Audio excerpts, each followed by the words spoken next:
failure is very important because it teaches you the meaning of real success. So today I'm going to introduce you to an international student who's in the UK and he's not taking PSW because he had managed to find sponsored jobs. So no PSW and straight from UK student visa to skilled visa. So let me introduce you guys to Boopesh. Hi Boopesh, welcome to Your Knowledge Buddy and congratulations on your new job. Thank you very much, Sarika. I was very much happy that I'm here, and especially in this channel, which I've been following for almost 1.5 years now. So thank you so much on that. And I'm actually excited to speak with you as well. Thank you very much. Boopesh, if you don't mind, can you please introduce yourself to my audience? Sure. Like as you said, my full name is Boopesh Vikram, but most people call me Boopesh. And I'm from India, and back in India, my hometown is a city called Chennai, down south. So yeah, all my studies and my undergrad, I did an engineering back in bachelor's. Mm-hmm. So everything went in Chennai, and I started working there as the IT business analyst in a company called Qantas. Mm-hmm. So I worked there almost like 3 to 3.5 years. Mm-hmm. And then I came to UK to pursue my master's last year. Mm-hmm. Last September, I was landed here, and I did my master's from Royal Holloway University of London. Okay. In the same field that I was working as a business analyst, that is business information systems. Okay. And yeah, in this September, I got a job. So I'm going to start with a couple of questions. So like, what is the reason behind choosing UK for your master's? Yeah. Doing my master's was always in my cards, even before I completed my undergrad. But I have like few things in my mind which I've already decided. Mm-hmm. That back in India to do an engineering is like just another option of your parents to go and do engineering. You don't have like your own thing to pursue engineering. But I wanted to be very clear that when I wanted to do my master's, I want to choose a specific field. Mm-hmm. And I want to excel in that. So that's the reason I just allowed my time and started working, and I got a job as an IT business analyst, and I developed the interest in the same field. Mm-hmm. And the main reason that I wanted to pursue masters is I want to excel in the field that I was already working and got experience. So when I decided to apply for masters, like most of the students, the first option would be US. Mm-hmm. But of course, the US had quite a bit of like price tag in it, which I couldn't afford. Most of the Indian students couldn't afford. Mm-hmm. And the second option would be Canada. Mm-hmm. And since I'm a only son to my parents, and I don't want to stay very far towards the other side of the continent, and as well like and the extreme climatic conditions as well. So, and the another main reason behind the UK is that we all know that the UK offers the world's best kind of education. But when I started applying, that's when they introduced a system called post-study work visa. Yeah. So that's the main reason behind it.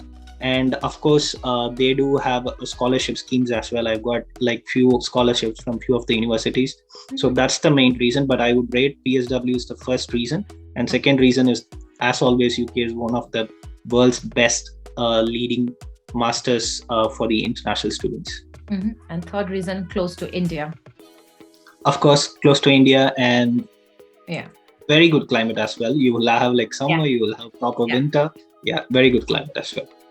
Okay, so one of the most common questions that I get from students is they don't know which university to pick up. So when you were finalizing, how did you finalize the university for yourself? Okay, I'll just say like whatever the process that I have been through. So as I said, like I've been following your videos as well before even I came to this country. So you were like giving about the universities updates, ranking list. Do the ranking list does really matter to get a job? So when I found, and when I saw some posts in the LinkedIn's as well, in the Facebook groups as well, I found like getting in the top university doesn't guarantee you a job.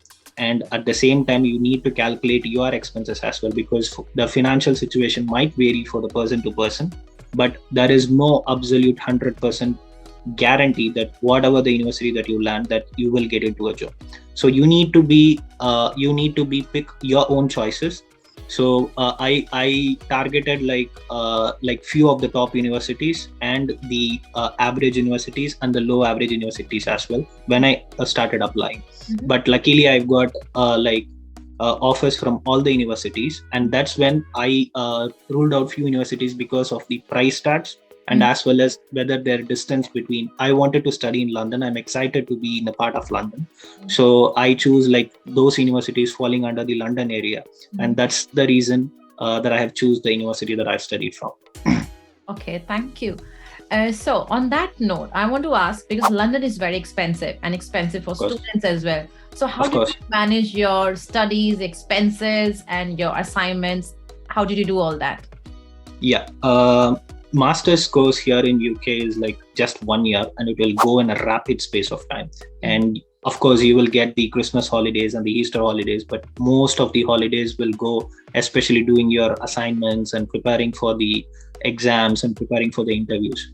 But I wanted to make sure that I wanted to get in touch with the the UK people. So that's the best way to develop my communication and the confidence when I speak, actually go for the real world in the job, which I actually wanted. So part-time was one of the things that I actually had in my mind before even I traveled. And when I came here, I started working in a Green King restaurant back in Virginia Waters. So yeah, of course, I could see myself improving my communication skills and the way that I've been mingling with the local crowd as I start working on it. And of course, it immensely helped me to take care of my expenses and everything. And it will be very tough. I will not encourage each and everybody that you should do the part-time job. Again, it's going to be your personal thing.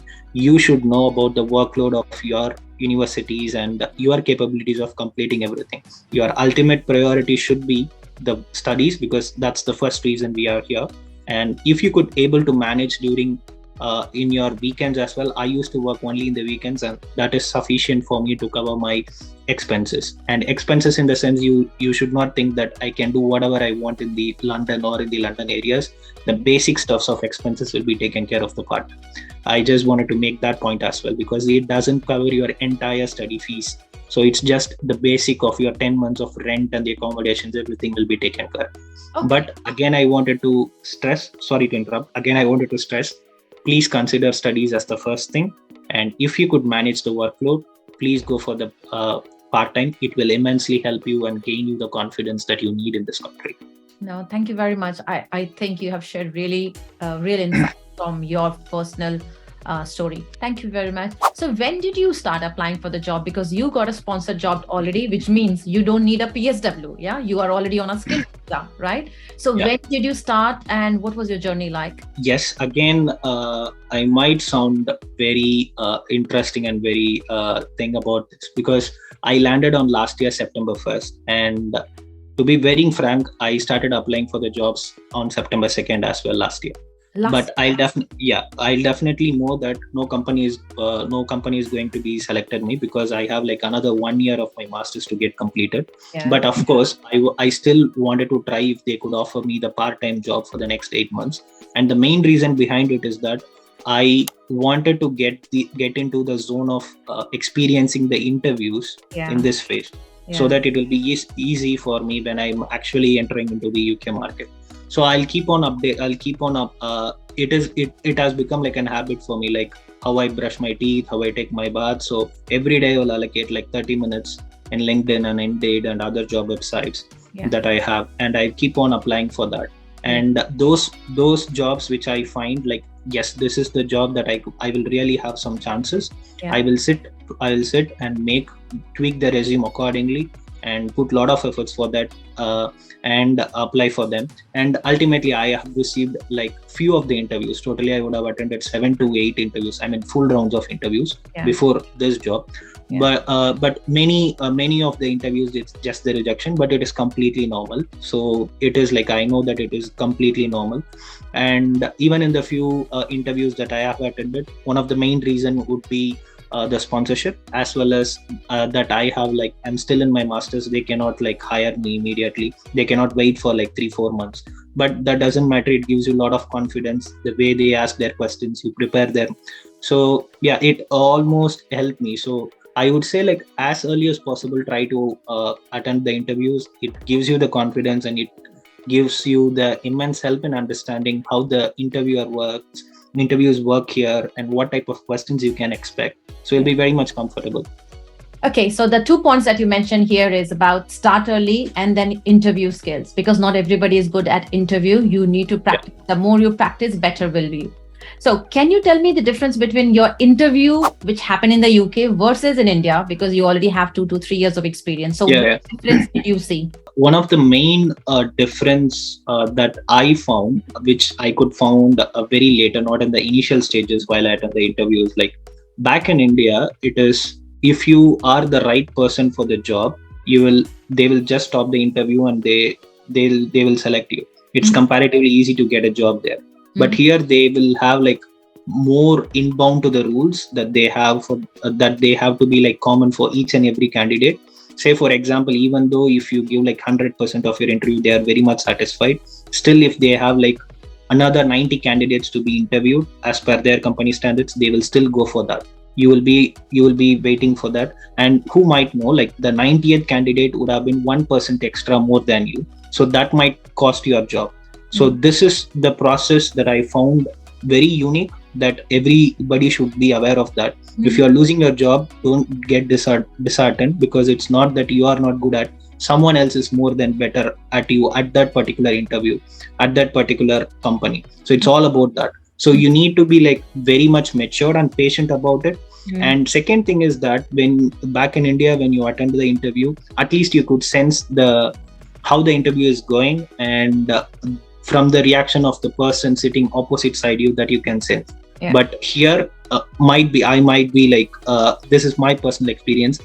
In none of the interviews I could say like whether they like me or they don't like me, because they're everything will be very neutral. Even if you don't answer to a question, they'll be very neutral, and even if you answer best, they'll be very neutral. Yeah. So till the end of the results, you'll be clueless. So only thing what you can do is do your interview the best possible manner, be confident, and that should take care of everything. Yeah. Okay. Thank you. Yes, I know that. Especially, when we interview people, we have to be very professional. We Yeah. cannot give them any signal whether we like you or not like you. We have to be professional by smiling and always give a good vibe about the interview is I going well, understand. because Yeah. we have to make candidates comfortable. And that's the Yeah. direction I think everybody follows here in the UK. Yeah. Okay, so thank you very much for answering all the questions. So before I wrap this video, just quickly, I want to ask you, what skills do you think you had that you landed a visa sponsorship job as compared to other candidates? I interact with students almost on a Mhm. daily basis, and I can see they are struggling.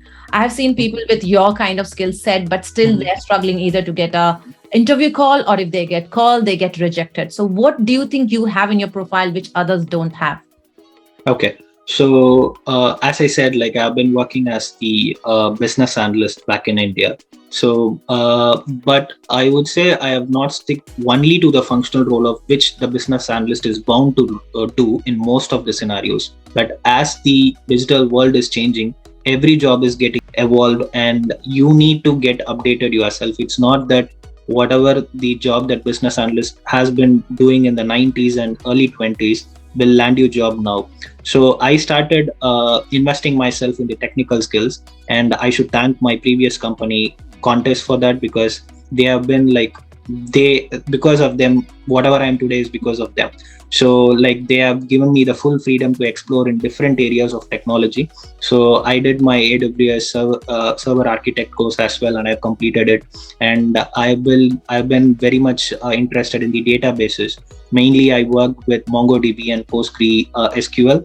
And post that, during my masters, I'm really interested and put a lot of efforts in understanding the depth of relational databases. That's how I learned SQL and everything. So when this particular technical skills puts up with your domain knowledge, it gives you the edge advantage over the other candidates. Mm. So in this country, so if you wanted to be like, because most of the students are here from international who are trying to apply for the job, so you will always need to enhance yourself, and comparatively for the other applicants or the other job seekers, you need to prove yourself that you have a little bit of edge over the others. So what I would say is, even though if you are finding if you might be like a consultant, but you should be very good at the presentation or with the technical skills as well. So that will give you the extra bit of advantage. And in my case, I personally believe both technical and the domain knowledge help me in the job, not just the one. Good. Thank you. So the point which I have made a note, your technical skills, the more technical you have, better are your chances. And of course, presentation skills and interview skills are very critical as well. Thank you very much. So Boopesh, before we wrap this video, any tips that you want to give to our audience? Yeah, all I could say is that be very confident and be very communicative in your during your interviews, and that should take care of 50% of the interviews, and the rest is about your technical knowledge and your domain knowledge, and that you will obviously will have like everybody should have while attending the interview. So all I could say is like my best wishes for each and everyone who is trying for a job. And yes, as UK is now having like more demands, the chances are brighter that I could see. And only thing is like we need to be like very patient and keep on applying, and something will land up very soon for each and every one of you. Yeah. Okay. Thank you very much. And I wish you all the best. Yeah. Thank you, Sarika. It was a pleasure talking to you. And as always, thank you so much for sharing all these informations. Thank you very much. Thank you. Thank you.